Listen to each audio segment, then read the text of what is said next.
Hello, this is a summary of what's going on at the moment. So last night we heard from President Zelensky, who said that 137 Ukrainians were killed yesterday, including 13 soldiers in Zemini island, and 300 people were injured. Japan and many EU states have now stopped issuing visas to Russians, and there are sanctions moving on bank accounts and on individuals. Moscow claims, it may not be true, that 150 Ukrainians have surrendered, but they made many claims about Ukrainians moving to the Russian side. This is apparently an imitation of the way the soldiers surrendered when the Russians went into the Crimea. This is a different time.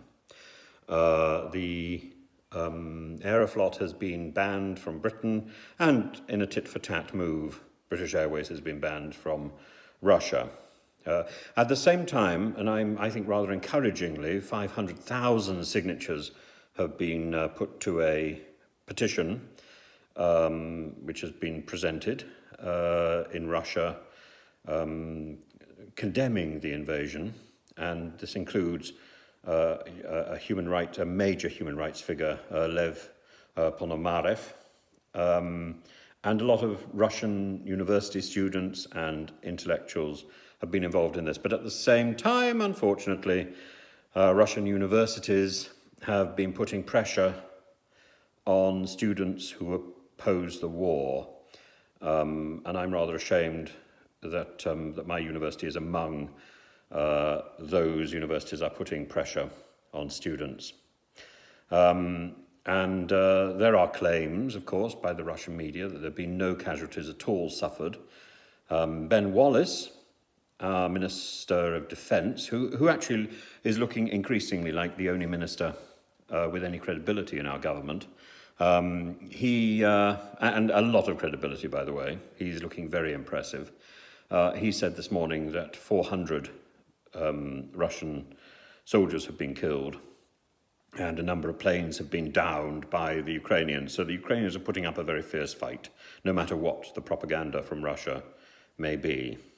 The capital, as of about 40 minutes ago, sirens have sounded in Kiev, and the capital is now under direct attack. And there's gunfire, particularly in the Obolov suburbs.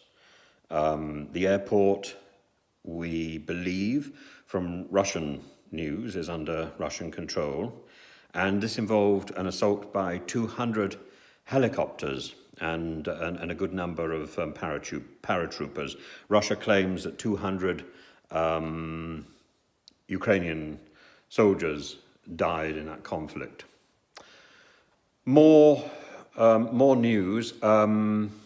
10,000 Chechen rebels are apparently poised and ready to invade the Ukraine on the orders of the Chechen leader Ramzan Kadyrov. And then there's those people who have expressed alarm in the Russian media have been censored and taken off air. There's a fellow called Ivan Urgent. He runs a very, very popular program on Channel 1. He made an anti-war comment, and the program tonight has been pulled. There's a journalist called Elena Chernenko, and she's been expelled from the press pool for making comments and for trying to enlist support against the invasion.